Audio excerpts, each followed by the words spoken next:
episode 116. My name is Dave Hunt, and I'm joined by Michael Swick. How's it going, Dave? January ended with a bang, and there's a lot of hype for what's going to happen in the next couple months, so I'm excited to record this episode. Based on how our Twitter and socials were yesterday, you'd think that we were acquired, but... Right. So we are Digital Days Gaming. We are a weekly show that loves to talk about acquisitions, and we've had a lot of stuff the last couple of months, and this is just yet another one. But we post every Thursday on podcast services. We live stream every Tuesday, twitch.tv/Digital Days Gaming. Please consider following and subscribing on either one of those platforms. It really helps a lot. We have a bunch of other show notes, a bunch of other links in the show notes where you can join the community, join conversations, follow us on Twitter, all that stuff. And we're going to cut whatever pop in circumstance I like to do here a little short because there's actually significant news stories that I think will spark conversation. So, yeah, the first one, we're gonna have a slow build up to like big news. Ubisoft quietly shut down Hyperscape. I know this doesn't seem like that big a deal because Hyperscape just launched August 11th, 2020, and the servers will now go dead or go dark April 28th. But this is big news because this is the first time Ubisoft has kind of given up on a game. This is kind of, even when games are struggling, you don't really ever see this happen, and Ubisoft finally just cut ties with something. I don't blame them. That definitely doesn't seem like there's much happening with that community, if it even got to form like a steady community. But yeah, Ubisoft has given up on something. I have theories on why, but Dave, if you want to react to just Ubisoft doing this. Yeah, it's very interesting. It obviously, right off the bat, this shows that focusing on one platform is bad. It was only on PC, and potentially trying to do something that you've never done before can be a bit of a challenge, and trying to find that niche and that hook. There's always, like we've always talked about, that hook of a game to entice people. It can be bad. And then the numbers just had to be like really, really, really bad if Ubisoft decided to not try to fix it or to develop through it or to build community feedback on what's good and what's not good and adjust. Yeah, the one platform thing I don't think is too big a deal. I mean, Valorant's going strong, but that at least has the pedigree of Riot Games behind it. But I'm assuming this is because The Division Heartland is coming out, this year, and they probably need to move resources over to that one if they expect that one to be like a winner. And who is developing this? This one, I don't know. It's so hard with Ubisoft. Like, someone put out a chart of like all the Ubisoft studios, and almost every one of their studios had Ubisoft in the title. So it's hard to even know. I can easily Google that. But I assume they didn't want to have two free-to-play games out at the same time, especially if one is failing. Not to be too mean. It was Ubisoft Montreal that was working on this. But okay. I would just imagine you don't want to have a dead in the water free-to-play shooter and then be like, oh, hey, we're announcing a new free-to-play shooter. It's out soon. You probably just want to cut ties with the weakest link and then just move on. So I'm assuming that has to play a part in it. And I think they're still doing their free-to-play Assassin's Creed thing, or their games as a service Assassin's Creed, not free-to-play, games as a service Assassin's Creed. So I'm assuming they just want to cut ties with anything that might be looked down upon as they roll on to the future of Ubisoft, which is going to be games as a service and free-to-play games. Yeah, I mean, I think it just had to be like bad. Like, we've seen them continuously support For Honor. We've seen them continuously support Rainbow Six, even when the numbers were bad. Rainbow Six Siege. And we've seen them almost essentially rebuild the Division 1 and 2 twice. And potentially now a third time with the Division 2, with more alleged content coming with that, along with in the lines of what you just mentioned with the Division Heartland, and there's a Division novel coming out and a Division movie coming out that's going straight to Netflix. So it could just be a case of, yeah, it could just be a case of like too many hands or too many things. Like to your point of like, okay, we've got Hyperscape that really doesn't technically have any brand recognition right now, and we've got The Division, which is attached to Tom Clancy's, good, bad, or indifferent, and they're putting, maybe they're just gonna, like you said, they're just gonna focus all that stuff in there. So yeah, it's just the inevitable thing that they have to try and do as they figure out what their future is and figure out what NFTs they're gonna try doing this year, and just condensing everything they need to do. But that's kind of it about that. It says Hyperscape's going to be April 28th. I wonder if they're going to give it a proper send-off or if they're just going to quietly kill it. Sometimes, online focus games get some sort of like send-off, but I doubt this will get that. Because I didn't know anyone had actually played Hyperscape, to be honest. Right. Outside of the first weekend. I didn't even check it out. Like it wasn't even one of those things where I even tried to dabble in like any kind of like battle royale. Like I'll try to every once in a while dabble in. I've messed with Fortnite a little bit. I've messed with Warzone a little bit, and there was never anything in Hyperscape that appealed to me. And now just being a fan of the Division franchise and the third person shooter aspect of what Division offers, whatever Heartland is or isn't, I will check out because of the Division name.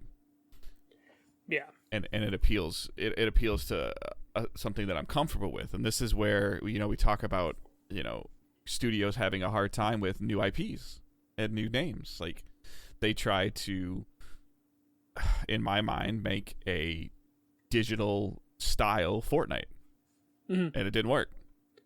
Yeah, they tried to do it. It had some ideas, but it just wasn't all there. Hopefully they'll take what they learned from this experience and put it into Division Heartland, which I'm sure that is part of the plan on what to do. Heartland will obviously do better because it's going to be multiple platforms day one, so it's just going to be a matter of like... And all your Division fans are going to check it out just because it's the Division game. Yeah, you're going to have a built-in audience that you're going to have an opportunity with. It's not a guarantee they'll stick around, but they'll at least give it a shot. And then it's just going to be a matter of, like, do they have content? Do they have a roadmap? And will they actually hit their targets? Because, like, I almost feel like every game now needs a roadmap, like, a month out before the game comes out, even if it's a free-to-play game. They need to tell people why it's worth to invest into this game. And I think Ubisoft 100% understands that with the Division because they release roadmaps for paid content. So they know that they're going to have to do it for free-to-play content just to help a player decide if they want to even attempt to invest in it at all. Yeah. They're going to have to do a ton of work to try and make it work. It's going to have seasons. It's going to have a battle pass style thing to it. It's going to have cosmetic unlockables. It's going to have events. Like, it's going to be, and the goal of it, I'm sure there's going to be something, if you do something in Heartland, it's going to carry over into Division 2. Like, I'm sure that there's going to be ties to that. And just like Warzone has ties to Modern Warfare and Cold War and all that stuff. Yeah, you would at least hope there's, like, at least a good story reason and continuity that you can build to. And I don't think Division as a series is going to go away. It's going to be put on hold depending on how well this takes off. But if this takes off really well, then there's more incentive for them to do a Division 3. But that is also, there's a chance if this does so well, that can also delay Division 3. But Ubisoft seems like they have a lot in the Division with like a Netflix show and, like you said, like the novelization. With yet to be announced additional Division 2 content coming. Yeah. So probably big year for Division, which is why you cut games like Hyperscape. You put those resources somewhere else. Let's move on to the second bit of news before we get to the main event for this. MLB The Show 22, they announced Ohtani will be the cover athlete. And the biggest news is it is coming to the Switch. So it's going to be PS4, PS5, Xbox One, Series S, X, and Switch. Awesome. Yeah, I'm super excited. It's probably going to run potentially like dog shit, but I don't care. Yeah, exactly. I like Road to the Show on a Switch is fine. I loved it on the Vita. Like, it didn't look great on the Vita, but it played, well, and I'm fine with that. This is MLB The Show, so it's so much more being on Xbox. That sold. Yeah, not sold. Game Pass. Yeah. Sold. This was a top 5. MLB The Show 2021 was a top 5 charted NPD game. Yeah. and it usually is in the top 20, and then being on Right. an additional platform, it helped. So it being on the Switch, and I can't understate Otani being on the cover for this coming out on the Switch means this game internationally is probably going to sell better than it ever has sold internationally because of Otani being like a once in a lifetime player. Also, you know, being a Japanese player is going to help significantly. Yeah, and players in Japan picking it up on the Switch, more than likely, evidently, just because of how well the Switch does in Japan, aren't going to know what a good baseball game looks and runs like. Yeah. They're just going to be happy that there's a baseball game on the Switch. Their reference is going to be the last time when it was on Vita. So Yes, cross save. Yeah. Yeah, so this is going to have cross save, cross progression, which is huge, and then cross play across all platforms. So it's not going to be sectioned off like it was the previous year. So the fact of the matter is, a player like Michael and myself who own Switches can now play the Game Pass version, which you haven't gotten to yet, but it's going to be on Game Pass again. And we can play our Game Pass version, take our character and put them on the Switch and just take it to work with us, or like in the car ride or whatever. And you'll just probably have to download your save on Wi-Fi on your Switch, and you'll have it on there and play 6, 10, 12, 15, 20 a season, and then upload it back and continue it on the Xbox. Like if you know, taking your car, like I'm 100% game. My intention as of right now is to buy the Switch version and play it on Xbox.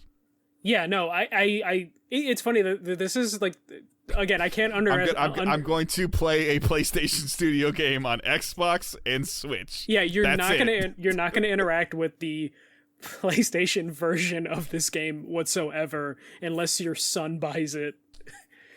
But at this point, like I can't. We don't know. He's asking in Hussein's asking in chat. I don't think it's going to be like the cloud version of it, because I don't think that would work successfully in Japan for what they're going after with Otani on the cover and the Japan player base. I feel like they would have had to put that in the original article saying like it is going to be a streamable version of the game. I don't believe that's the case. Either way, people will probably buy the shit out of it just for the box, because I can't understate how big of a star this dude is that people would probably just buy it. I mean, hell, I might buy the Switch copy and keep it sealed because I'm crazy, because I get it on Game Pass.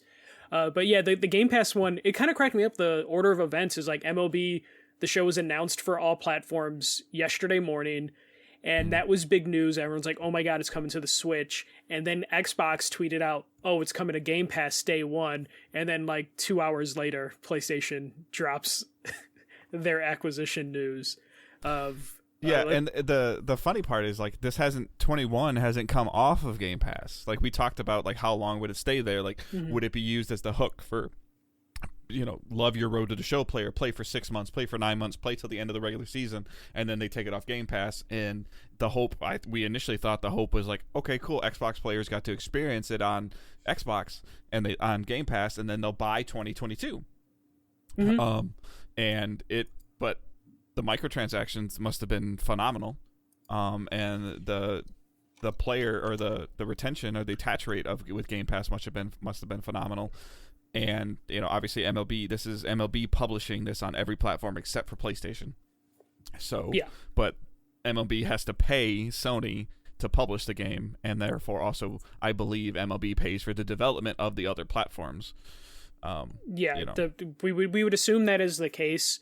Though we don't know the exact details of the contract. But either way, PlayStation's going to get paid off of every copy.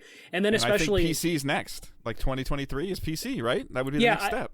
I would assume that's PC what they're... before Switch. So yeah, I'm assuming that's what we're building towards, is the PC one, but they just need to strengthen their PC development, I guess, for the most part, depending on how much work Sony's actually doing. Otherwise, they could just farm this out. I forgot that too. It's going to be on xCloud as well. So you can play it on your phone. Yeah.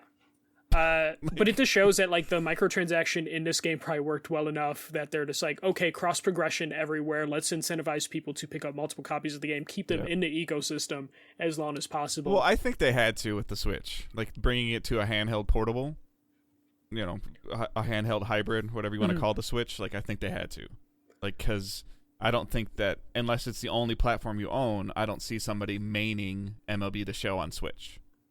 I mean, unless it's the only one you own.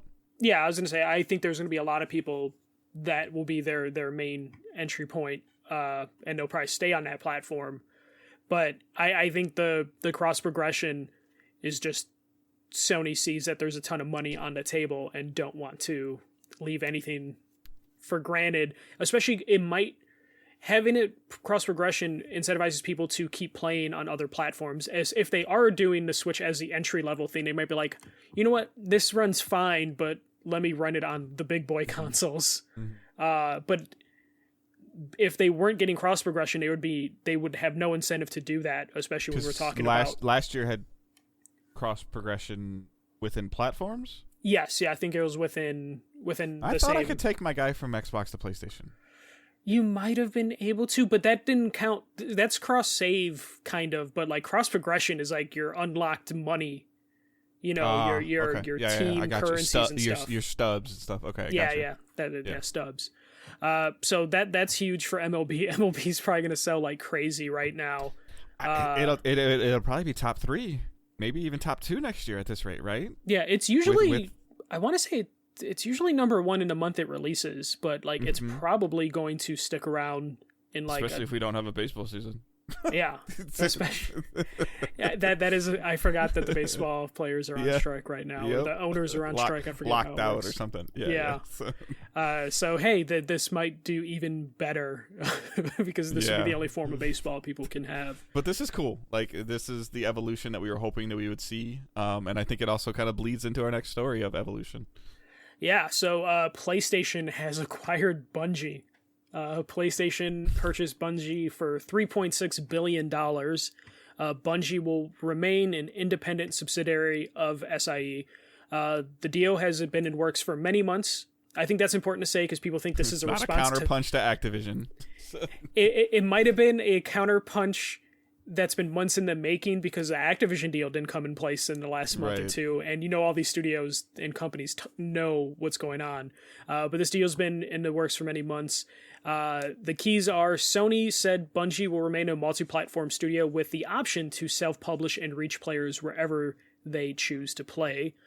And they basically see this as a way to propel Bungie into becoming a global multimedia entertainment company dedicated to delivering their creative vision, which I feel like that's a thing Bungie's been saying for like a decade, is like they want to be the biggest entertainment company in the world. So this, I guess, will help them. Bungie is currently maintaining Destiny 2 and working on a new IP, which I guess is the Nexon thing, but NetEase. Is it NetEase or Nexon? Okay. NetEase. It's $100 million. NetEase invested $100 million in the game as codenamed Matter. If rumors are led to be believed, Matter is a Genshin Impact type game, but a shooter. Yeah. So meaning it'll be on everything. This thing will run on a Kindle, if they can figure it out. Which I think is important to know. That could be they will remain multi-platform, is because they currently have a games as a service game on multiple platforms, and then they have a deal that's previously been established that will be multi-platform. But Dave, as the resident Bungie expert, your reaction to this gigantic news? When it first happened, I was at work. I was at work the entire time it happened, and I was trying to balance my job as well as my phone just going batshit crazy.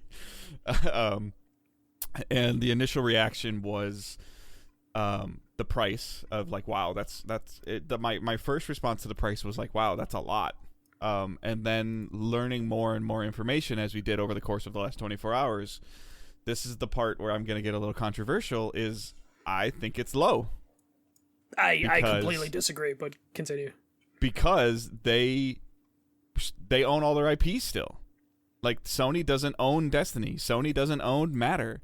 Like, if Bungie, leaves or is able to buy itself back out of this deal, which I have no idea how they would, but they've done it twice. Right. Well, they didn't do it from Activision. They bought them. They bought their freedom from Microsoft. Microsoft owned them, and they were able to purchase themselves out.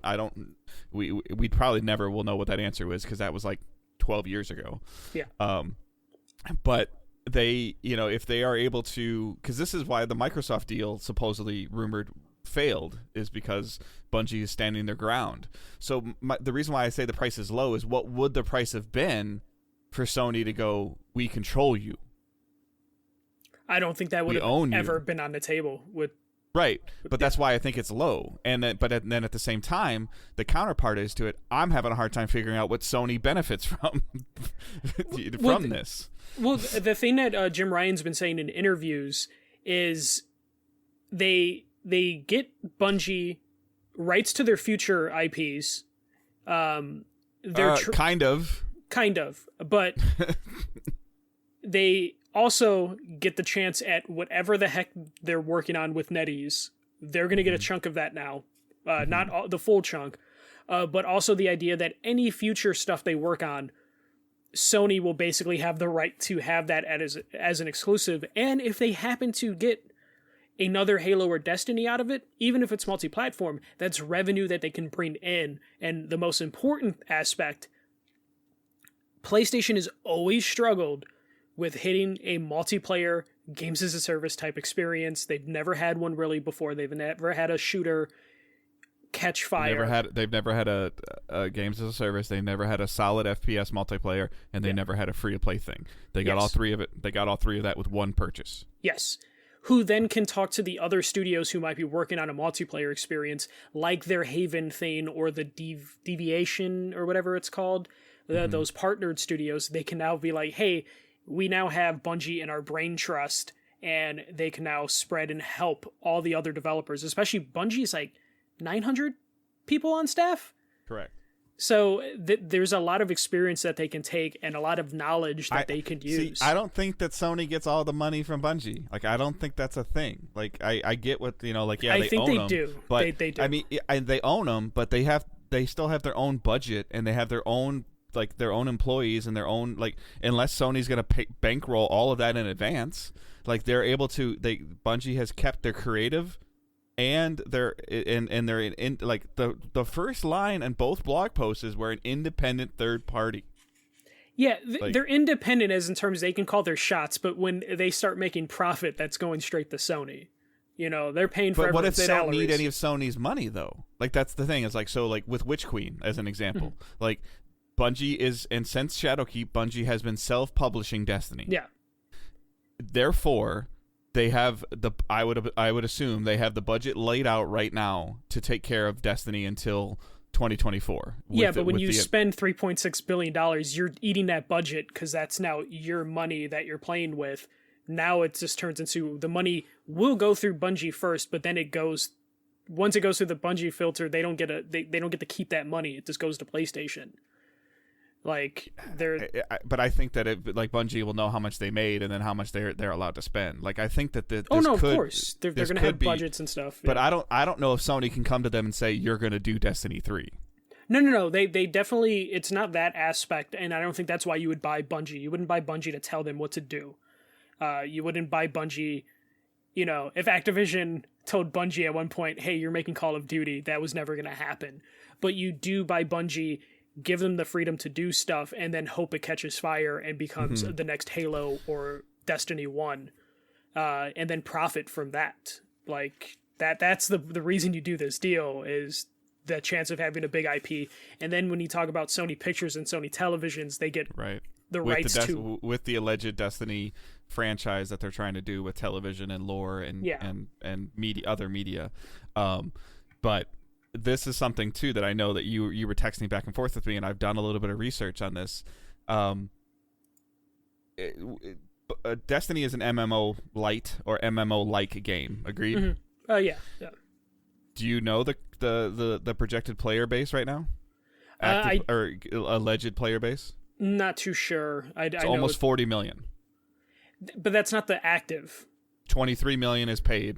15 million is free to play as of an article yesterday. Is that their player count or active player count? Because I feel like if it was in the 20 millions, more people would be talking about Destiny. Well, 1 million have pre-ordered Witch Queen. Okay, yeah, but that makes more sense to me than being like there. But what percentage of players pre-order? What percentage of the player base do you think pre-orders? I would imagine people that are in Destiny most likely are pre-ordering. But we know that the majority of players don't pre-order games. Yeah, I wonder what their actual concurrent player averages are, because I mean, yesterday there were 600,000 people on the game. Yeah, and that's what I would imagine is what you're maintaining is for. But 600. it's also in a terrible. Yeah. It's in a terrible low right now. But when the new content comes out, that 600,000 isn't going to turn into 23 million or 40 million people playing it. It's probably going to be in the low to mid millions. Like, I don't think part of this deal, I don't think the reason like Destiny will continue to be on Xbox is I don't think there's much future in Destiny in the long run, at least in PlayStation's eyes. It's all it's doing is growing though from a player count. Since its launch, all it has done is grown from a player count. Yeah, with free to play in there. I'm not disputing that. So free to play is in there, but the player base or the made Bungie accounts has only grown since the game came out. It should always continue to grow. It's never going to lose numbers because like there's been like, hey, we had 10 million or 20 million people within the first year, and then it goes Glorious down. Ward, can you tell me where that was that was said that NetEase stake got bought out by Sony? I haven't seen that.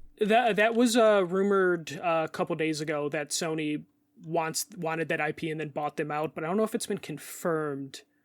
Yeah, because I have not been able to find that at all. Because like if I'm NetEase, like I would probably be pretty pissed about this. Depending on how what much your money was contract exchanged. Is. Right. It was they gave $100 million. Well, no, in terms of PlayStation would have then had to probably give them $100+ million correct to compensate for it, which totally could be part of the reason why Sony's like they saw what they were making and were like, we want that. Yeah, and I also think it actually has to do with more of what they're making besides Destiny and besides Matter. Yeah, it's all about the future. I'm sure based on there's how probably Bungie, 2 or 3 other things like to your term that are in the incubator right now at Bungie. Yeah. They probably have. They have 900 people on staff. That's not all running to maintain a million people. And that staff has also gone up like 15% in the last year, and they're physically they're tangibly physically adding to their Bellevue studio, and I believe they're opening up another studio overseas. This was all before they were purchased, obviously, but they've also been shopping themselves for a little while.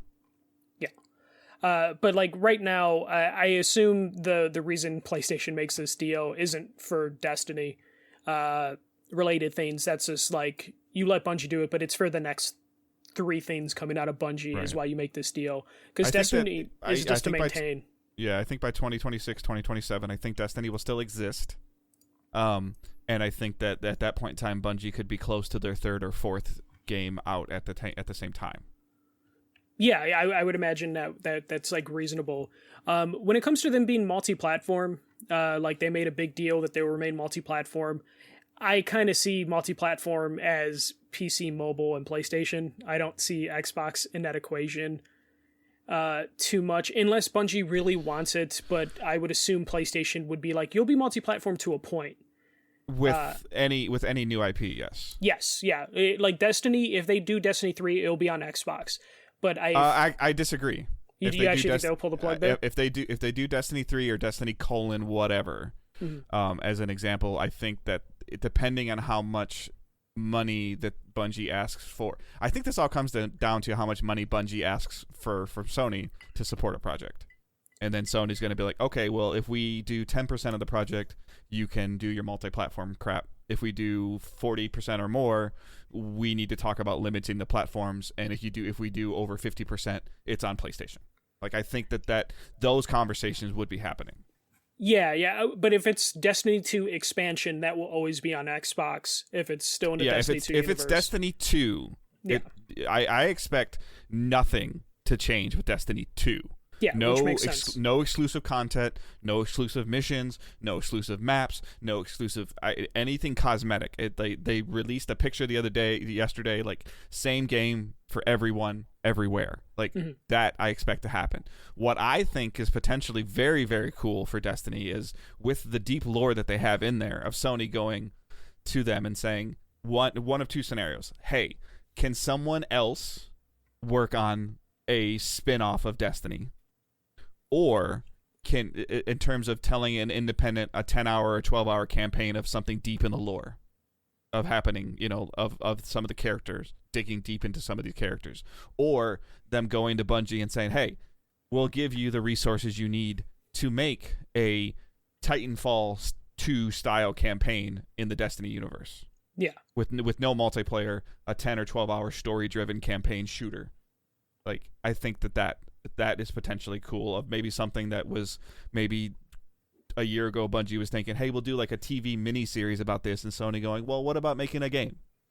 Yeah, which, like, what if we make an interactive experience where we do a show and we do a game to go along with the show, because that's what Sony wants to do right now. I could totally see that happening. I do think that the multi-platform aspect, though, will exclude Xbox eventually. Not anything Destiny related, but anything new IP. No, I don't think anything Destiny or Matter related. I feel like some of this stuff with Matter is already kind of some of these publishing deals, or whatever is in the NetEase contract, whether it was or wasn't bought out. Like, yeah. I still feel like there's something in there with the publishing arm that Bungie is using as a self-publisher. But there's also a chance that that company, being a Chinese company, only cared about PC and mobile, and the console stuff would just be up to Bungie of like, what consoles do you want to support? And then they'll have to go to PlayStation for budgeting and be like, we want to bring this to Xbox. And like you said, there'll be a discussion on like, okay, we'll give you the funds so you can put it on Xbox, or you have to use your private funds that are separate from ours and do it. But I'm assuming, or they have to do what's going on with Sony San Diego and MLB of, okay, we'll publish the PlayStation and PC aspects of it, you publish the other aspects of it. Yeah, that would probably be the most logical step for them to take in those instances, unless all of their stuff about Bungie being independent is all lip service and in reality Sony's in charge, which we won't know the case for a little bit. I don't think so, because they both kind of had the same message, like, and like Parsons doesn't really hold his tongue. Pete Parsons doesn't really hold his tongue when it comes to certain things like that. Like, I know now he maybe has to, because he has a check in hand, but I don't think that.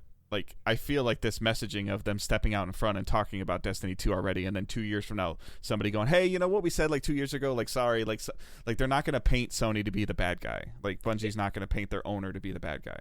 I can also see Bungie in 2 years being like, we could only bring you this experience on PlayStation hardware eventually, whatever their new IPs are, to kind of backtrack on them being like, well, we're going to be a multi-platform forever. I do feel like there will be a turnaround of just like, well, we could only do this on PlayStation hardware. And so, like, Wyatt brings it up in chat. Like, do you think that this is a bargaining chip? Do you think this could be used as a bargaining chip to keep Call of Duty on PlayStation? Because I don't.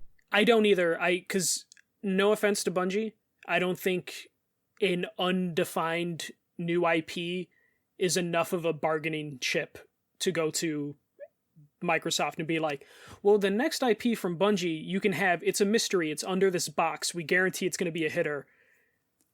You keep Activision multi-platform, we'll keep this mystery game.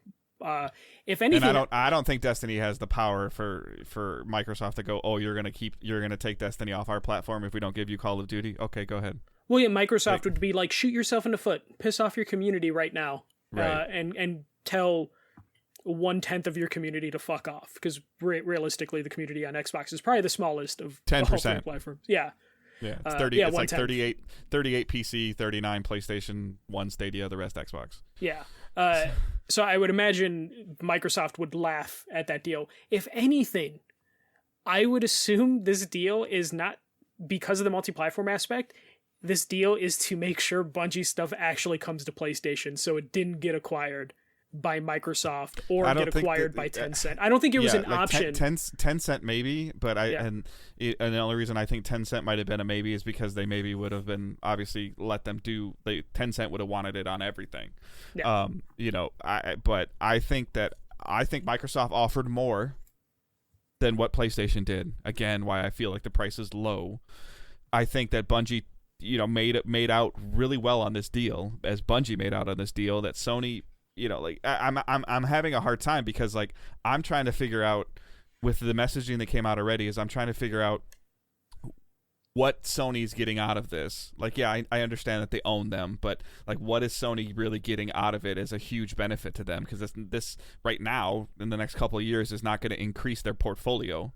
It's a gamble, and it's a guarantee to keep it on their platform. So whatever they're showing must be amazing. Like, yeah. or you know, like whatever is under, you know, under NDAs and code names, and I'm talking about not Destiny 2, not Matter. Whatever they're showing, because even if we get a Destiny 3, we know what it is. Like, it's Destiny 3.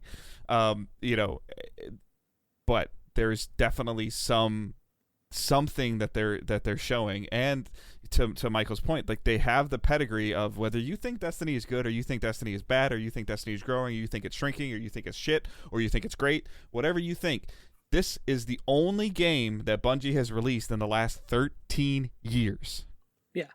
And their studio just got purchased for $3.5 billion. Yeah. But, like, let's not underestimate what Sony's also getting out of this is a consistent revenue stream from Bungie, because Destiny makes a certain amount of money, close to $50 million a year minimum. Yeah, and even though they're being considered an independent subsidiary, that $50 million turns into PlayStation Sony's $50 million at the end of the day, regardless of how much actually makes it through in Bungie. Sony's earnings reports and their shareholders, like, it's theirs. Yeah, like, you know, they'll talk about, you know, like, we'll hear about like we hear about Naughty Dog, like, oh, Naughty Dog's game sold 8 million copies, Insomniac's game sold 7 million copies, Bungie's generated this much revenue. Yeah. You know, like that, you know, like that's what we hear about. You know, and the $50+ million I said doesn't include any of the microtransactions in the game. None of them. Yeah, so that's just off of seasonal content and expansion content.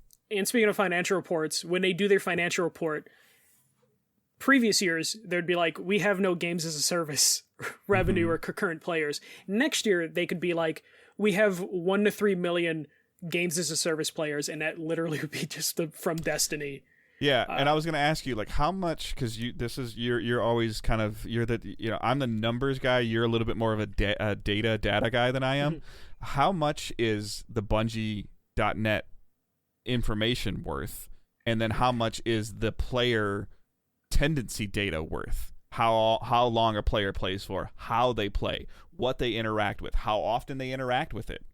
Well, I think that is super valuable, because this is the thing that we've been joking about since Destiny 1. How many studios have tried to copy Destiny's formula and have had decent games, but they're missing something. And that something could just be data of just like, we found out people like to do this thing and it makes them happy, or they like to buy this shit on this schedule and it makes them happy. And that data is super, super valuable for them. And was it Bungie that like had to bring in like financial people to like figure out the best way for their like in-game currencies to work? They like, there was a trend. They've had some Diablo people in for loot. Yeah. You know, like how to reward it, how to visually reward it, how to give it, how to present it, how to present new stuff, how to make it feel, you know, like how to, you know, like what Michael makes fun of me about, how to do the same thing 10 times in a row and at least half of them feel rewarding. Yeah. You know, like it's especially in a shooter. Right. Or in any kind of loot driven activity. It's so, and like to your point too, like you said, like I think it'll be whatever's going on with this Last of Us factions, like now with this merger, because first of all, this merger will go through, I think will go through way faster than the Microsoft merger. It'll probably be like 6 months at the. And then if you know, like if there's not going to be a lot of red tape, to think that somebody that's the head of player engagement investment at Bungie is not already sometime this week or has something on his schedule this month to speak to Naughty Dog about what's going on with player engagement and how to, you know, with whatever this factions game is and how they're going to reward stuff in this factions game. It would be crazy if they're not speaking to somebody at Bungie already. Well, like it might be too late for that depending on when that game comes out, but the next multiplayer game, there's 17 studios right now, and like just the Haven studio alone, I think the Haven studio, the Jade Raymond one, is working on a multiplayer game that Sony will own entirely, the IP. You're telling me that Sony isn't going to ask Bungie, like, hey, can you bring your top 10 people just to spend a week with the Haven studio and just... Or play it, and then play it and write up a report.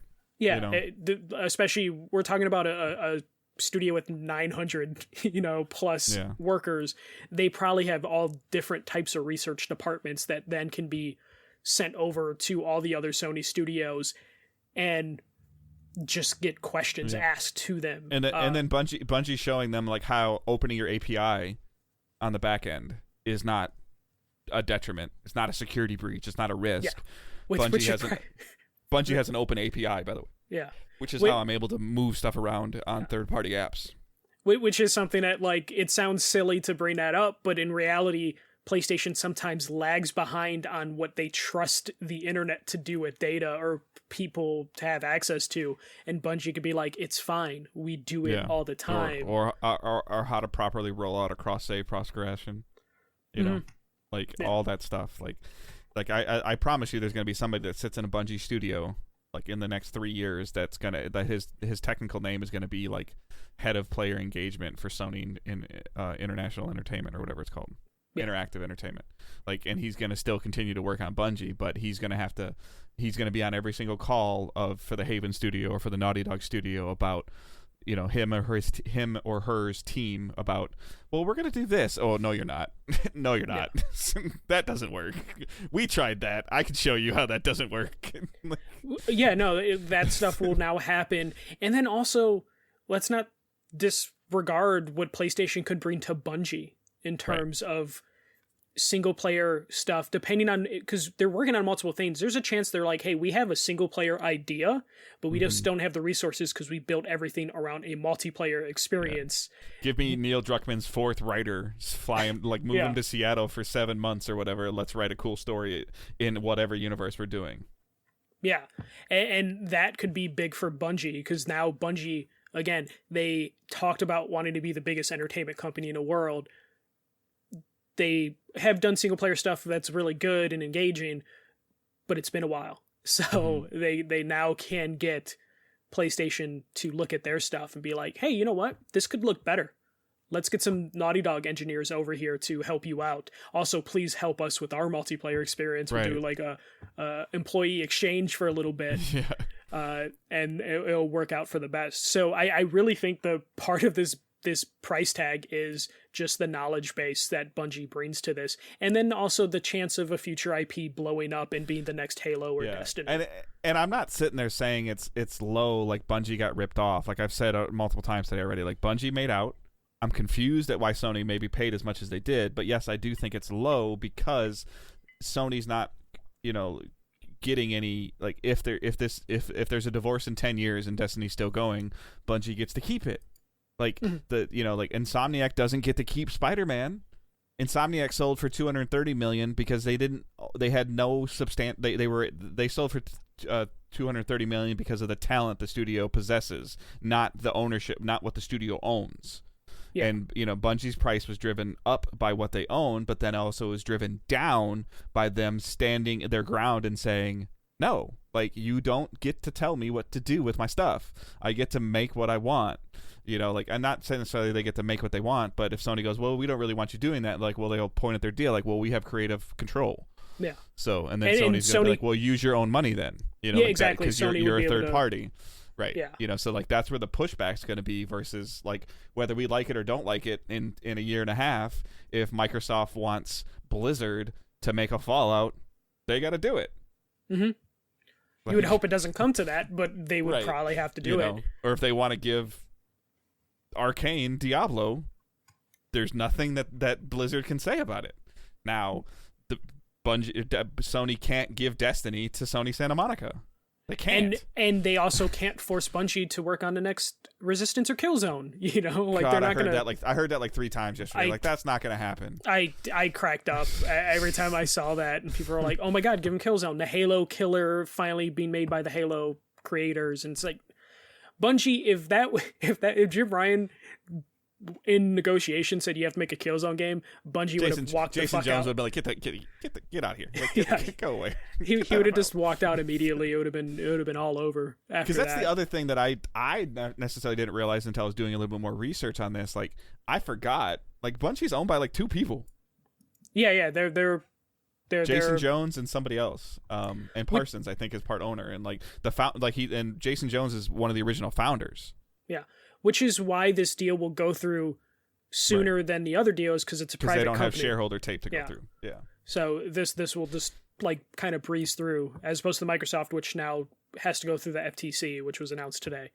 But I mean, like we've talked about, like Bungie holding their ground though. Like I don't know the number, but maybe with Microsoft, maybe it was $4.5 billion, maybe it was $5 billion, but they would have been like, you're an Xbox studio, like, and you know, Bungie's like, we don't want that, and so like the back and forth of it is why I think that, you know, like my dad also used to always tell me as a kid, like the definition of negotiation is both parties walk away pissed off, but you make a deal. Yeah. So, like, Bungie probably went to. Because they had this deal, Bungie would have been crazy not to go to Microsoft and be like, hey, we're thinking of doing this with PlayStation. Or Microsoft makes the offer and then they go to PlayStation and are like, hey, they're willing to offer this, but they would want to concede these things. Like, I think either way, Bungie was going to be sold, but it was just a matter of like, keep creative freedom and maybe lose $1 billion or... But the thing that I think that's happened over the last 2.5 years or 3 years, especially from Bungie's standpoint, and we've been talking about this for months and years with since DDG. It's expensive as fuck to make a AAA game. Yeah. Like, and Bungie can Bungie do it by themselves? Yeah. But, you know, do we hear about some of the weird work environment problems that they were having? Yeah. Does some of that maybe possibly go away with some of Sony's money? Probably. Because now they don't have to have 10 people doing 15 people's jobs. Well, you know, and there's also the risk factor. If Bungie decided their next game was going to be a new IP and it failed, Bungie would probably go away. Yeah. But now the next one could fail, and it's okay because they're owned by PlayStation, so then they'll just get another shot at it. I mean, it won't which would have been the same like we've been talking about for Activision and Blizzard. Like, if Overwatch and Diablo 4 didn't catch, like, Activision's in trouble. Whether however much money Call of Duty does or doesn't make, Activision's in trouble. You know, going back to the Sony Santa Monica thing, and God of War, like they had 2 or 3 projects canceled before they essentially like had to back the truck up to Barlog's house and say, please come back, we'll pay you this much, let's reboot God of War. But if God of War would have stumbled, it would have been the end of Sony Santa Monica. Yeah, well, we see this on a smaller scale when Microsoft bought Double Fine. Double Fine was like, yeah, we can release the game now, but we want to add new stuff and make it a better game. And Microsoft was like, sure. How much time do you need? How much money do you need? Mm-hmm. Like, that's what having that parent company can come in handy. Or how much better did Psychonauts 2 become? Yeah, because of the acquisition, because and Phil how Spencer, much better is Hellblade becoming, hopefully. Yeah. You know, maybe getting but then you said, you've talked about your concerns about Hellblade of like, okay, you're getting outside of your niche. Yeah. Like, you know, and you're going away from what you said you were going to try and do, and now you're going back to what you previously did that never was really successful. Right. But now Bungie can decide what they want to do, and they can take more risks. Obviously, Jim Ryan's going to have a say, but I don't think Destiny's going anywhere in the next 5 to 7 years.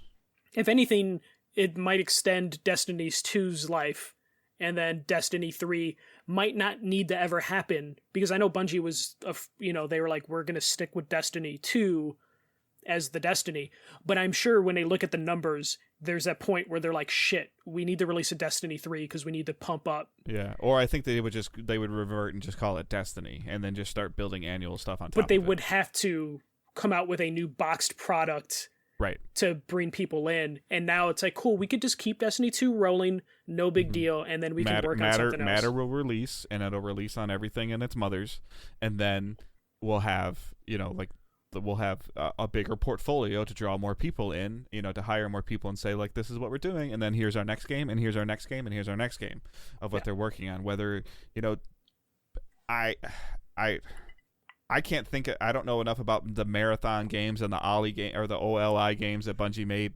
when I was a teenager. But I don't know if Bungie has the ability to make a non-shooter. Yeah, well, the marathon. I wonder who owns Marathon. Not that they would bring Marathon back. I don't think that'd be much valuable. Do they actually still own it? I would assume Bungie would own it. Yeah. Yeah, because I believe they were acquired. They were acquired by Microsoft. Microsoft didn't create Bungie. Microsoft bought Bungie in like 2000. No, I know, but we don't know what might have been exchanged because they didn't publish. They co-published it with other people, so we don't know what do they have full control over it, or do those other publishers still have a little piece of it? But in reality, the IPs that Sony acquired are not in existence. Yeah, like just there's yet. anything that Bungie made before Halo. I don't think anybody like you or me would be like, oh, we're bringing this game back. I'm like, what the hell is that? Like, to your point, this deal involved a hell of a pitch for whatever is not announced for Bungie, to where PlayStation is like, we want to make sure this comes to our platform, like, because that's basically what this deal is, because it's a multi-platform deal. It's just so a Microsoft or another company does not acquire it, make an exclusive. And it's future proofing as well. Like, Sony is also realizing that, like, maybe the consoles, the long-term longevity of a physical console box isn't in the long-term play, whether it's, because they've already been messing with, PlayStation Now and some cloud tech and some remote play stuff, and it's gotta be like, in 5 years, are we going to have a PlayStation app on all of our devices and just have the controller hooked up or the keyboard hooked up? Probably. Like, I think, I don't know, like maybe 7 or 8 years down the road. I mean, I think maybe next round of consoles might be the last, like, box, maybe, and I think a lot of it might be, smaller, like, whatever, like an Amazon Fire Stick that you plug into the back of your TV and it opens up your PlayStation stuff, like. I think there'll still be some type of physical hardware, but not like disc media, and we're probably 2 generations away from that. But if you have a Bungie who have a live service game that lives forever, just in between generations, then that does help Sony in the long run. Because I can't remember the last boxed content that Bungie released other than Destiny 2 vanilla. I think they did an expansion on a disc. Forsaken might have been on the disc, but then after that, and everything after that, especially since they started self-publishing, it was like there was not a Shadowkeep box. There has not been a Beyond Light box. You can go buy the card with the code on it, but there's not a box. There's not a disc way. Yeah, and I wonder how long we are from like the Destiny TV show being announced, because I'm sure Sony Pictures, Sony Television are like, shit, we're making a Twisted Metal and we have Destiny now. I agree, but at the same time, the focus has been very heavily on the PlayStation logo and the Bungie logo, not on like Sony logo and Bungie, Well, because they know branding, because it's not, but like anything that PlayStation owns, Sony Pictures and television are looking at there's been no conversation around it at all. There's been no discussion with it at all. Like, we just saw the trailer for the Halo show, so I don't know enough about Halo to have an interest either way in the show, but I'll probably watch it just because it's a video game show. Be like, all right, that wasn't worth it, or hey, that was kind of cool. I'll check it out next week. On the tail end of this, Jim Ryan did a interview where he talked about like the knowledge base that Bungie brings is like a huge part of why they did this. But when they asked specifically if PlayStation has any more acquisitions on the horizon, Jim Ryan said, "We should absolutely expect more. We are by no means done with PlayStation. We have a long way to go. I will personally be spending a lot of time with Pete and the team at Bungie, helping make sure that everything belts down right, and that autonomy means autonomy. But elsewhere in the organization, we have more moves to make." So PlayStation is saying they are not done. Jeff Grubb and Jeff Keighley have been basically tweeting out that, yes, there are more deals coming, and it's not just PlayStation involved. So I believe Jeff Keighley said there are like a few deals that are currently being negotiated between all the companies right now. You can imagine Microsoft still has more deals to make. PlayStation has more deals to make. It does sound like there's like a race against inflation and the end of the fiscal year, in terms of companies need to spend their money now, before the end of the fiscal year, because their money will have less value in a couple months, or the cash on hand. So Microsoft apparently has $120 billion in cash. They used half of that on Activision Blizzard. That is specifically money for acquisition. So that we know what the bank that Microsoft is playing with right now, and then Sony sounds like they aren't done. Though I do think Sony aren't really going to be buying any publishers. I think they're going to do deals like this with Bungie, where they're buying individual studios, which I know is something we've talked about a lot. I mean, like as an example, like the next target I think would potentially be Ubisoft, and I think it would be the same structure. I think they would use the same contract. Yeah, that yeah, they you would purchased just Bungie with to purchase Ubisoft. You can keep your Uplay, you can keep your PC, you can keep all that stuff. It's just that you're underneath the Sony, SIE umbrella now, or Square or Capcom, which I don't think those are as viable. I don't think Take-Two's going anywhere. Like there's not really any other AAA independents right now. I'm calling it now. In terms of developers, I have a feeling there's probably going to be a bidding war for From Software. I don't know why I have that feeling, but I have a feeling. Who owns Respawn? Oh, Respawn's EA, right? Respawn's EA. And apparently Yeah. EA has been in talks with like a Microsoft and Sony, but who knows if that would even make sense. But at that point... How much would that cost? Just for FIFA? I know, that's where it gets crazy. Like, ideally, I would imagine it costs less than Activision, but because of FIFA, I would be like, it costs more.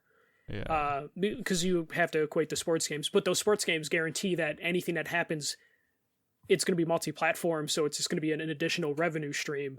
Right. But specifically for Microsoft, it would be Game Pass access. For PlayStation, it would just be guaranteed. Microsoft already has that with the EA Play on Game Pass. But we don't know when that deal runs up. I know. They have to renew that contract eventually, and I think they're kind of stuck in a position where they have to renew that contract forever because.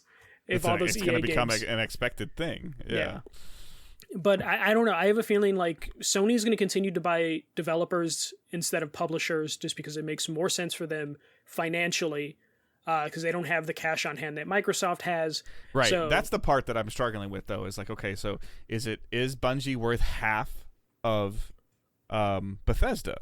In my mind, I say no because it's 7 studios and a publishing arm versus 1 studio and a non-publishing arm. Yeah. But at the same time, it just happened. And Microsoft now owns everything that Bethesda owned. Sony technically doesn't, own. Well, I'm just like, it's really weird. Like, I'd like to hear, like I know that it's Sony owns it. I can't think of anything to equate it to other than, like, in my mind, like Macy's and Target are owned by the same corporation, but they act independently and do their own things. Yeah, but the money all goes to that big corporation. Right. I think the reason Bungie cost $3.6 billion is because, like, I think they overpaid, but everyone's right now is overpaying because there is like an arms race out there. Especially, I think they're overpaying because Bungie still has all their IP and Bungie, is going to be independent. So $3.6 billion seems like a lot to pay for a company that basically sounds like they'll just be able to walk away too eventually, like they've done with their previous deals. Yeah, I just don't know how they buy. I don't know how they buy themselves out of this. Like, I don't know what Microsoft bought them for in 2000, but it wasn't. But part of the reason I feel like they got so much is because we're in an arms race. This costs more than Star Wars. Yeah, but Star Wars was down. Like, it had been like right. 10, 15 years since the last movie. Or then Marvel. It cost more than Marvel, right? Marvel came out of bankruptcy like twice. Yeah. So, like, this happens. But, like, right now, Gearbox sold for $1 billion. Bungie's worth more than Gearbox. So that's why the price gets driven up. Like, if anything, Insomniac sold too soon because Insomniac... Right, but again, like, okay, Gearbox's value is increased because of owning the Borderlands IP. Yes. Is it increased to the level of Destiny IP? No, obviously not. Yeah. Insomniac has Fuse and Sunset Overdrive. I don't even think they have Fuse. I think EA does. But like, but when we go back to our favorite one is the Conan developers getting being more expensive than it was for like Insomniac. It's once a studio or publisher goes for sale, the price for everything else rises with it. So the next publisher or developer that gets purchased now are going to be like, well, we're bigger than Gearbox and we have more IP than Bungie, so we are worth more, which is like why I think Bethesda was probably undervalued, but it was the first big acquisition. Yeah. Well, what also fascinates me is, okay, so Sony is giving Bungie $3.6 billion, right? Mm-hmm. So then now Bungie is $3.6 billion richer. We're probably going to Sony controls them. Yeah. But usually what happens from these deals is we're going to see a lot of people leave Bungie because they're going to get paid out. And then I think you're going to see their studio double in the next. No. You're going to see the amount of bodies double. You're talking about like some of the high end leadership. Yeah, high end leadership will take their pay that they're going to get from this, because I'm assuming they have stakes in the company, and then they'll make different studios. And every time acquisition happens, you'll start seeing people high level leave and then start their own thing, because then they are freaking rich as hell from these deals.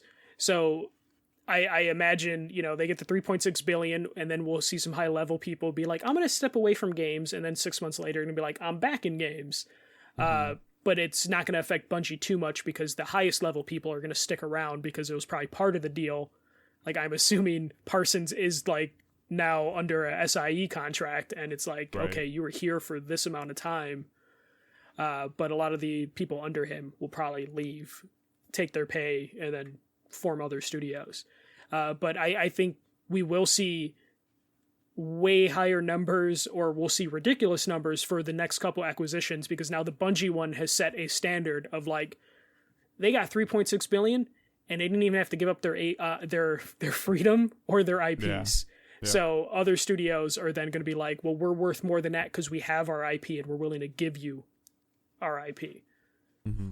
So we'll see a lot of stuff like that. I do think we'll probably see like a From Software probably get purchased. Platinum, I think, is partly owned by someone. I can see totally someone picking up Platinum. Microsoft definitely has been talking about wanting to have like a Japanese I think studio. Sega is ripe for the picking right now. They just started closing. They're minimizing their platform. Like they're making. I think they're making themselves more desirable to be purchased from a video game aspect of like they just like shunned like their entire arcade business. So I think that I think Sega is ripe for that, and like I think Microsoft is a prime candidate for Sega, just because Microsoft wants that side of the country. Somehow, some way. And I think that would be a very interesting way of like taking, like you said, like, okay, backwards compatible team, like go play with Sega. Yeah. So, have fun. And PlayStation with their budget and the way they handle stuff, because PlayStation doesn't want the headaches, which is why I said I think Square Enix would be too much of a headache for PlayStation to acquire them. I would imagine specifically for this one that you would want to just pick up a studio specific acquisition and go with a From Software, go with some of the like smaller studios that you can pick up, because it's less of a headache. You get From Software, they have a good chunk of their IP. Sony owns 2 of their IP. That would make sense. Yeah, Sony and From is makes tons and tons of sense right now. But then Microsoft could just throw a shit ton of money at From and be like, you're here now, and now we have street cred. Like the hardcore. Who does From own Sekiro, or does Activision own Sekiro? I don't know. I think it might have been a partnership. So, but PlayStation owns Demon's Souls and Bloodborne. So, it's there's reason for both studio or both manufacturers to knock on From Software's door. I also think you could start seeing some discussion around, and I don't know if this would get necessarily reported as heavily. I think you could start seeing some conversations happening between Sony and Microsoft or some of these companies about, okay, like how much is this IP going to cost? Like as an example, if Activision owns Sekiro outright, and then now Sony buys From Software, Sony goes to Microsoft and says, okay, what's it going to take to get Sekiro? Like what and then so then they can say, hey, we're gonna, hey, From, we want to buy you for this much money, and we have this deal in place with Microsoft, so you can make Sekiro too. Yeah, but your next game has to be multi-platform or something. Yeah, like that's what I'm saying is like I think that you'll start seeing some possibilities of some properties being moved around more than studios. Does that make sense? Yeah, I can see that. I know people would probably want PlayStation to buy Spyro and Crash back, but I don't think that will happen. But if we're talking about individual games, I can totally see them trying to reunite studios. At the same time, like what is Microsoft going to do with the Sekiro IP without From? No, exactly. Which as opposed to Microsoft Spyro, can make a Spyro game. Yeah, because they have Rare and Toys for Bob. Yeah. So they have, but nothing they can do with Sekiro other than release it backwards. Can Obsidian make a Sekiro game? I don't think so. Yeah. I could totally see that aspect, though I think PlayStation would probably need to require a few more studios so the trades can start happening. But I can totally see like the sportsification of all this coming as these companies continue to eat up each other, which is still scary. But But I think it's the way that these, like, obviously we've heard it from Bethesda, we've heard it from from Activision, and we haven't heard it from Bungie, but we can be led to believe, like, they're looking at their future and going, we can't afford to do this by ourselves. Yeah, and like, the aspect that I brought up earlier, a lot of these studios after they get purchased just end up getting broken down into more studios as people leave and set up their own shop. Like, that's going to happen. So look at like Blizzard. But even then they find out, like, as they start going into development, like the Sometimes Always Monsters people, like a ton of them left Bungie years ago. They're making a game, and then all of a sudden you hear about their deal with PlayStation because they're like, we need another $50 million to get this game off the ground, and like we don't have that. We don't have investors to do it. And then Sony's like, hey, how you doing? Yep, you can have it, but it's going to be on our platform or whatever it is or isn't going to be. But and, they're at least independent still. Yeah, but but then when it comes around again where they make another game and they go to Sony or Microsoft and they're like, yeah, you know what? This is the second time we're doing this. Like, we need to talk about just buying you. Yeah. Like, that's why I feel like the conversations are happening. And Bungie had a good relationship with Sony at the launch of PS4. Maybe, like, through the Activision thing, but I'm sure that there was some good things going back and forth. Like, Bungie and Destiny helped PlayStation, and PlayStation helped Bungie. Yeah. With Activision in the middle being, a pain in the ass. Well, like, you're going to see a bunch of studios spawn. I mean, if you just look at Blizzard alone, there's been like 10 studios that have formed once people left Blizzard and formed their own thing. I think PlayStation is working with one of those studios. Gearbox is working with one of those studios. So I think another studio is working on a Marvel game that came out of Blizzard. So, like, it feels like the industry's shrinking, but it's only shrinking in terms of the big household names. But there's going to be new studios to take the spots that are now opened up. So, like, I know people are scared about the consolidation, but in reality, it's just the big names are being eaten up. There's going to be independent developers forever, and then there's going to be smaller studios who will then grow to a certain point that they need to be eaten up by a bigger company, and then it's just going to be a cycle of small independent company becoming mid-size and then being big and then getting eaten up. Like, Bungie being purchased by Sony, in my mind, is not really any different than Naughty Dog. What would Naughty Dog be worth on the market right now? Probably a lot if you're talking about if they continue to, like, in a world where Naughty Dog still made all the games that they made before, and if they were independent, I think they would probably be in the Bungie range just because Bungie's or higher. Or higher. Yeah. Because Bungie's an expert in multiplayer games, Naughty Dog's an expert in single player games. So, like, but they would probably it's okay that Naughty Dog is where they are because Sony bought them when they were little, but it's not okay for Sony or Microsoft to buy these places when they're big. Like, it seems like whatever rhetoric's going out there right now, when Microsoft bought Bethesda, it was like, hey, like, that's kind of cool. And then, like, now they bought Activision, they're like, oh, there's just a big corporation just being a dick to people. And then, like, Sony's buying this and people are going, what, like, it's like there's a whole bunch of people in some of the Xbox people that I play Destiny with that are just crying because they play Destiny consistently and they're like, they haven't released a good game since Halo. Like, why are they worth $2.6 billion while they're sitting there playing Destiny? Like, what the hell is wrong with you? Like, you're enjoying the game, you're having fun. Who cares who owns the people? Why does that matter? Well, it's because people like to justify the console that they purchased, and it just turns into fanboyism. Yeah, that's why I tweeted what I tweeted yesterday. All the studios closing, all the studios merging, all the changes that are happening. I'm just glad I have all 4 platforms. Like, yeah. I'm so tired of it. Like, just worrying about seeing a trailer and, like, is Starfield coming to my PlayStation? And like, to be a person that plays Call of Duty and just to have to think about, like, am I going to be able to play this game next year? Like, that's dumb. Yeah. Well, if Microsoft gets their way, it won't matter what platform you have because you'll just have access to their streaming services and shit. But yeah, no, it's just people just freak out, and I think people freak out specifically because there are no names being eaten up by bigger companies, not realizing that they will just be replaced by another company that will, it's a cycle, all of this.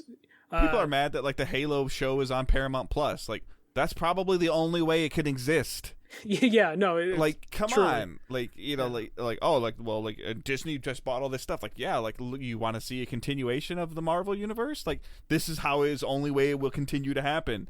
Do you like Star Wars? Yeah, okay. Well, they obviously couldn't survive by themselves anymore. Yeah, and they needed to sell, and now you have more Star Wars. You might not like all of it, but you have more Star Wars. This is just how it goes. It's just what we talked about last week. Bobby Kotick looked at the Activision's future, and he was like, shit, I kind of boxed myself into a corner. Yeah. I need to bail out. And then he got bailed out by Phil Spencer. Like, this is just what happens. Bungie's looking at their 10-year plan going, what is it going to take to do this? $3 billion? Yeah. They're looking at it like, how can we make this the most successful thing possible? If we get a couple $1 billion, we can probably put the effort into this and make it more successful. So this is just going to happen, which is why companies are taking those minority stakes, or why Tencent or a NetEase has been able to get like minority stakes in a bunch of different companies. Because then, we need 100 million, just like NetEase did for Matter. Like, okay, like Bungie's got this great idea. Yeah, like this budget's going to be this much. Like we need a minimum $100 million. So then they start going out to investors and pitching the idea. And NetEase is like, yeah, I'm down. Cool. Yeah. Here you go. How many hundreds of millions you need? Cool. Right. And that's why, I think Platinum Games announced late last year that like Tencent now has like a 10 to 20% stake in the company. It's because so whatever Platinum's making, they needed more cash. Yeah. And now they can survive another day because they have that cash available to them now. So like this is just kind of a natural thing. We are in a content war, like we are seeing with the streaming services, but that's just how it was always going to go. Like it's been a content war since it was Nintendo versus Sega. If you read those books back then, or read the I forget what the book was called, but the Sega book about like their war versus console wars. Yeah, console wars. Like they showed you that it was a content war of them just trying to get whatever they can on their platform, and that's what we have now. But it's just a little bit different because it's Microsoft trying to eat stuff to put on Game Pass, and Sega was hated because they put blood in their games. Yeah, and now Sony is just buying stuff to make sure it stays on their platform. So it's a different type of battle. Or to make sure it exists. Yeah, to make sure it exists, make sure it stays on their platform, and also just to make revenue because they're still businesses trying to make money. They just stack their portfolio. Yeah, like. But I think we can move on from this. We've kind of probably talked about this. I just saw a lot of like. It seems like Sony good, Xbox bad, or Xbox bad, Sony good, like or Sony bad. Like there's so much like. You're just like, and I feel bad. Like I feel bad for anybody that. This just shows you that your loyalty doesn't mean shit. Like it doesn't mean anything. Oh, I've been a PlayStation guy and I have all these trophies and I like all the people's statuses on there. Well, guess what? You probably might not be able to play Call of Duty in 2 years. Yeah. Like, or like it's so weird. Like, well, it's the tribalism stuff that we always get frustrated by. It's why we get attacked if we talk about Game Pass, but then if we talk about how this is a great move for PlayStation, we're gonna probably hear it from the Xbox fans. Being like, oh, why are you happy that PlayStation bought Bungie? Like the Halo fans are like, this is the third time they sold out. Yeah, well, okay. And it's worked out every single time for Bungie. Yeah, so everybody, like they created probably one of the arguably the most successful shooters of all time in Halo. They did something on consoles that has never been done before in terms of a game. They were the first games as a service, and they've set the bar for games as a service on consoles for sure. And they did that with Activision interfering as much as humanly possible. And then they showed that they needed Activision's money to do it, I know. So yeah, I'm just and then they were like, "Hey, we're gonna go independent," and people hated how Shadowkeep was when it was like them just learning how to walk. And then Beyond Light's really good, but then they realized like this shit's expensive. We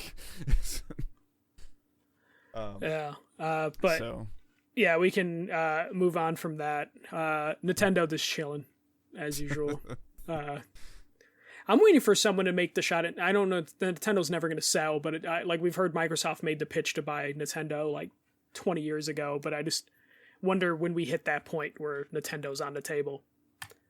I don't think it would. I think it'd just be like, and I don't think you'd ever branch it off like this, but it would like be like Nintendo games, like Nintendo gaming, not their merchandise. Oh yeah, they would like the toy stuff that they do. Yeah, it would be split off. So it'll be like when Disney bought Fox, and then they're like, well, no, you can't have the sports of the news wing. You can only have the movie and TV. Yeah. All right, so we did have something delayed.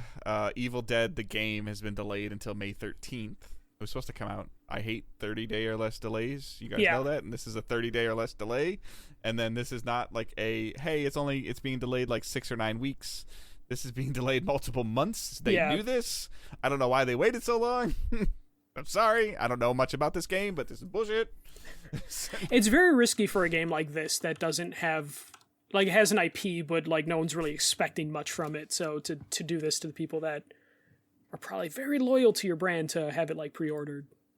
Again, not a loyalty good doesn't mean anything. We're just gonna delay the game on you. Yeah. And then what we're playing and watching. You want to go first? Do you want me to go? Or? I can go because mine's short, because I'm playing a game I can't talk about till next week, and that's been taking up all my time. I did beat Uncharted 2 because I'm playing the Nathan Drake collection, and I'm hoping to go through all the Uncharted games. I did also beat Savage Moon on the PS3 because I've been playing that on the PS3 just because I cleaned out a PS3 and I've been messing around with it.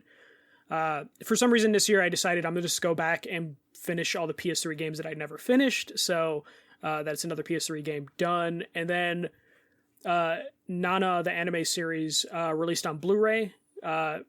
Picked that up. It actually arrived early, like 3 weeks earlier than it was supposed to. I think the release date is like 2 weeks away. Somehow it got sent to me early, so I'm just watching the Nana stuff on Blu-ray. Marginal differences, or like a quality difference over the DVD release. So this is the first time it's ever been in HD. So just enjoying watching that again. But really, that's it, because I've just been playing a game I can't talk about, which is kind of the boring thing for this week. But I'll talk tell about you. it next week, right? Yeah, full review next week. So we'll wait for that. For me, I finished Nobody Saves the World.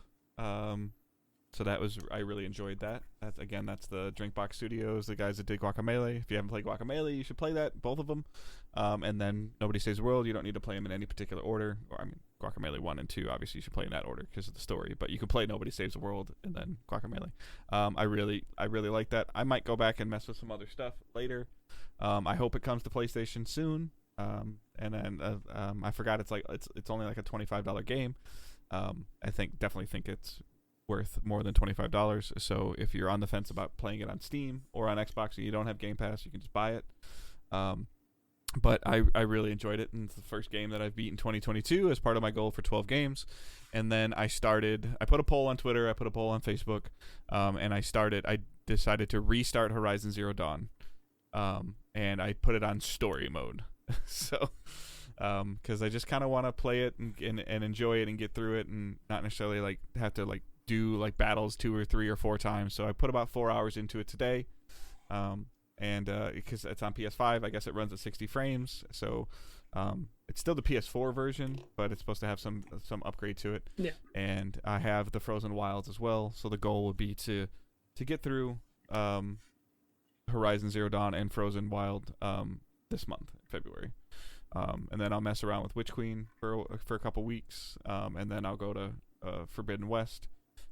So that'll be kind of like February and March. Like I said, I gave myself the goal of 12 games, which is about 1 game a month, and I'm on pace. I'm on pace, 1 for 1. I think that this is doable. And the main concern I had is there's already a couple things that happened in the story that I had forgotten. And that was what that's what I was worried about. I was more worried about mechanics than I was worried about story, but there's been a couple scenes that have already happened that I'm like, I didn't remember this. So I'm happy that I restarted, and I feel like playing on story mode. I think I was like 11 and a half hours or 12 hours in on my other save. Now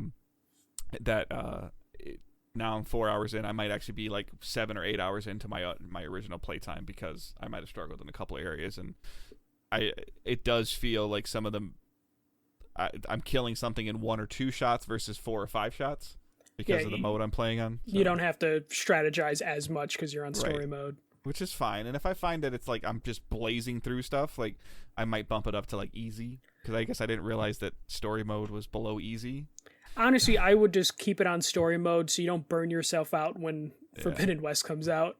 Yeah, and I might play Forbidden West on story mode too, just because I'm more interested at this point in time with my age and my time frame. I'm more interested in the story arc than I am banging my head against the wall against a giant metal rhino for 4 hours. Like, I don't want to do that anymore. Yeah, I watched a little bit of the football games. I was working, so yes, I'm aware that the former Lions quarterback is now in the Super Bowl, and he's, he wasn't ever able to do that. Tom Brady retired. So like there's just a bunch of stuff going on with that, but that's kind of it. That's pretty much it. I've been really trying to focus on playing and streaming more games. I streamed from the console today on the couch. I don't love it, but there was a lot of people watching it. Didn't seem to have a problem with it. So as you can tell, obviously with Nobody Saves the World and Horizon, I am attempting to stream significantly more.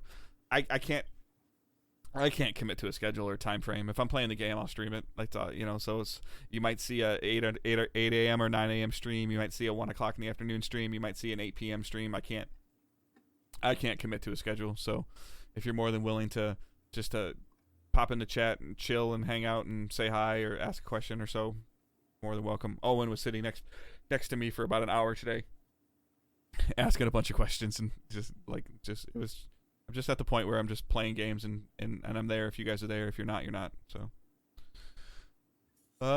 that's pretty much it.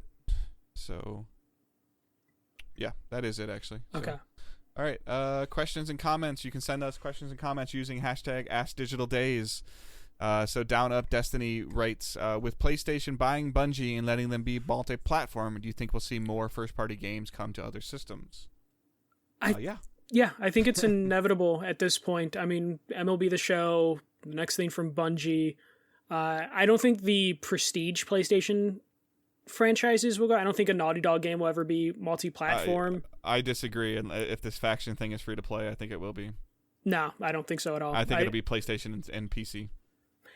I wonder if PlayStation is willing to do a multiplayer game with PC because of how rampant cheating is. I wonder if they want that headache or if they will just keep it on PlayStation. That's a good point. I forgot to mention I did download and kind of tried to start the Legacy of Thieves collection. Mm-hmm. I paid the $10 upgrade. I have to go on I think I might have lost my saves. Yeah. So. But I really think we could see. I still think I talked about a couple weeks ago. I could totally see PlayStation going to Microsoft saying, keep Call of Duty multi-platform. Wolverine will be multi-platform.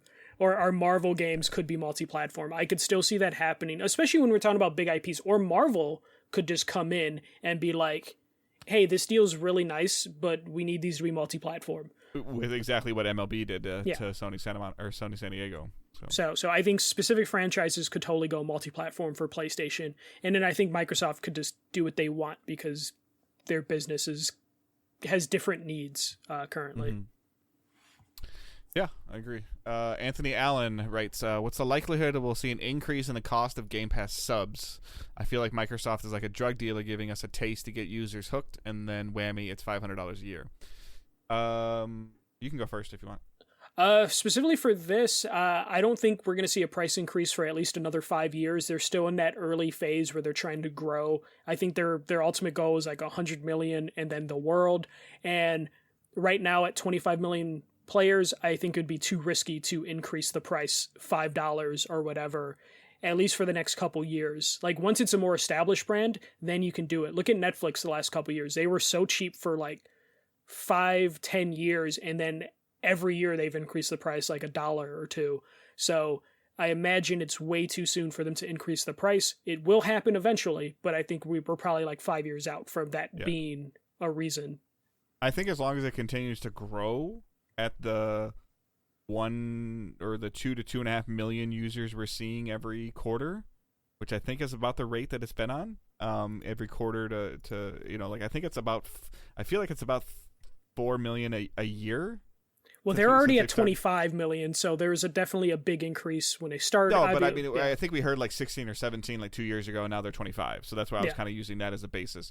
As long as we continue to see, probably 3 million or more subscribers per year to it, and it continue to have a substantial increase, which I think that will increase more as this Bethesda merger finally happens. I think you'll see a bump with Starfield. I think you'll see a bump with whatever Activision Blizzard is, whenever once all the Call of Duty games come on Game Pass, I think you'll see a bump. I think you'll see a bump when like every time one of these games comes out, Hellblade comes out, all these other stuff as they're coming out, and I think you'll see a bump.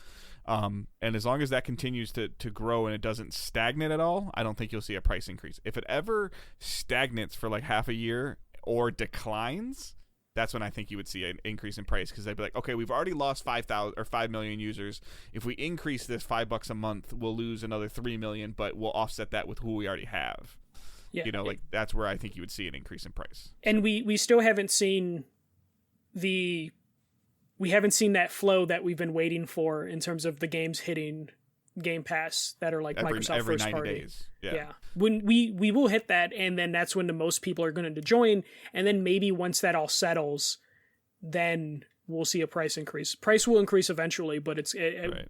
Microsoft can continue to lose money on this for the next 10 years and not bat an eyelash. Yeah, like circling back to the MLB thing, with the success of this of physical copies sold, or copies sold physical or digital, with it charting on NPD in the top 5, I wonder how many people subscribed to Game Pass for the $1 for the month, or for 90 days or whatever, played it, really enjoyed MLB The Show, looked around on Game Pass for other things. Okay, this doesn't really show any value to me, and they then decided to cancel their Game Pass subscription but buy MLB The Show. What ratio that was, like that would be super fascinating to me. And like, yeah, you lost a Game Pass subscriber, but you got somebody to buy, kept them in the ecosystem one way or the other. Right. So I think that kind of information would be super interesting. So, and then Justin Duncan writes, thoughts on WWE Royal Rumble, hashtag Wrestling Minute. The only thing that I'll say about this is that I saw Michael's tweet about this, and he didn't look happy. Oh, man. All right. So where to begin? This year's Royal Rumble was kind of dog shit. So, like, I'll start with something nice. The Women's Royal Rumble was okay. They found a way to book it in a way that got Ronda Rousey cheered, because she ended up winning the Women's Royal Rumble. Even though she's popular, fans don't necessarily want to see her just walk in after being out for 2 years and then winning the Royal Rumble. But they found a smart way to fix that. The Men's Royal Rumble. She had a baby, right? Yeah. She left 2 years ago to start a family, and then she had a kid last year. But fans aren't really happy when like the part-timers come in and then just win automatically like a big event.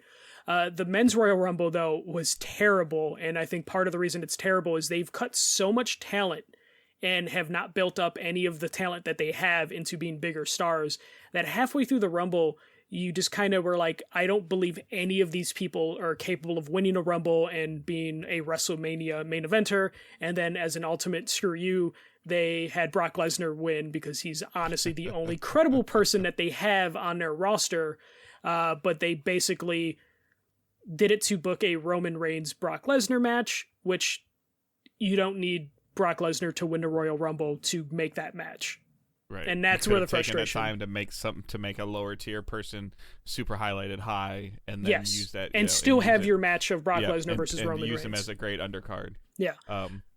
And so then, like the little bit that I saw of the clips, like near the end, like when there was watching Royal Rumble as like a teenager when I was paying attention to wrestling, the cool thing about it is it always seemed very chaotic.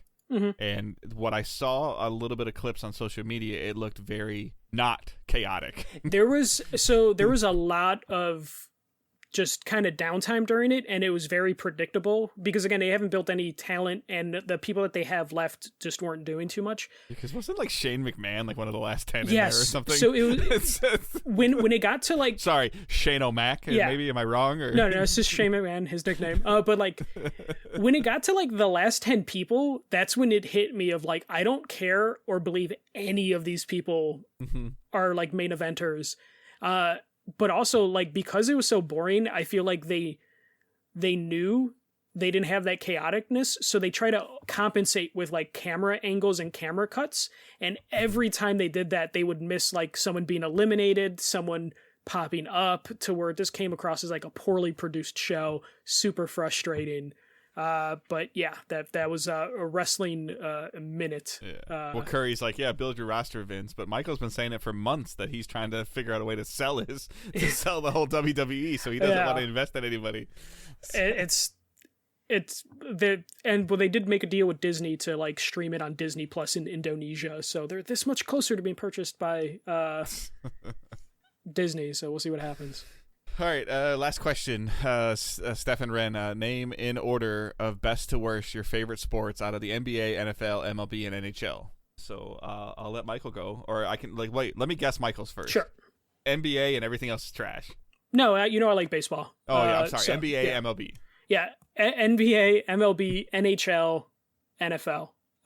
He didn't include WWE in here, which is weird, or AEW, but it's fine. No, NBA, MLB. Just because it's a 3-letter acronym doesn't mean it's a real sport. Yeah, it is. That's how that works. What was slam balls? Basketball. Yeah. Where's basketball? But yeah. For me, it's baseball, football, hockey, basketball. Basketball's so hard to watch right now. Yeah, I was gonna say, I feel like you're obligated, being in Detroit, to say hockey over. But hockey's hard to watch too, so they're both Yeah. the wings are rough, and hockey's hard to watch in general. I'm not a huge fan of the current NBA game for whatever reason, and it probably has to do with the Pistons are terrible, so I'm not really following it as much. I went to a Pistons game a couple weeks ago, first time going to Little Caesars Arena, similar to what I talked about last year during the pandemic, going to a Tigers game when they were not good and there was attendance limitations. The atmosphere was just awful. Every time I see the Bulls awful. In Detroit, it just seems like the fans are either not there, or the ones that are there are just we got these tickets for free. But when I went to the Lions game on Thanksgiving, even though the Lions were at the time 0-12, the atmosphere was amazing. So, and then when I went to a baseball game when Miguel Cabrera was chasing 500, it was amazing.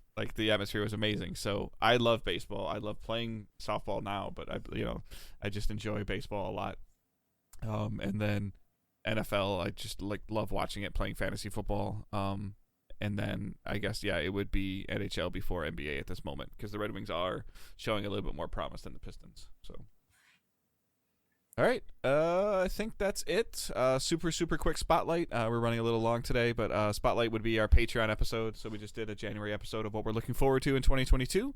So if you're on the Patreon $7 tier list, it's there for you. It's available now. If you're not there, please consider going to Patreon if you can afford it. So patreon.com/digitaldaysgaming. There's a couple different tiers in there. The $7 tier gets you the bonus episode. The $5 tier gets you the podcast 24 hours early. $3 is Discord. And the dollar tier is just a way for you to kind of our virtual tip jar. So if you're able to afford Patreon, please consider doing that. If you aren't, your listenership and downloads are more than enough, and we appreciate it. Socials, you can follow the main account at Digital Days Pod. Michael's been doing a really good job of just retweeting a bunch of stuff this week. Yeah. So he's been doing a really good job with that. Michael's account is at the first MJC, and mine is at Good Dave Hunt. So consider following us there. You can join the Facebook group, join the Discord server. You don't have to be on Patreon to join the Discord server. It's just another part of Discord. And if you're considering following some of the short form content that we're attempting to do, consider subscribing to the YouTube channel and TikTok. Find both of those just by searching Digital Days Gaming. So that's all I got. You got anything else, bud? No, we'll just have a review for a game next week, and I might pick up another game. Maybe I'll start the Uncharted Legacy Collection, since I don't like Uncharted 3 as much. But yeah, just gonna jump straight to Legacy of Thieves, and then you can play 4, and then I should play 3 just to finish it off. Yeah. We'll see how that goes. So, all right. I hope everyone has a great week. Keep moving forward. Don't be a dick. See ya.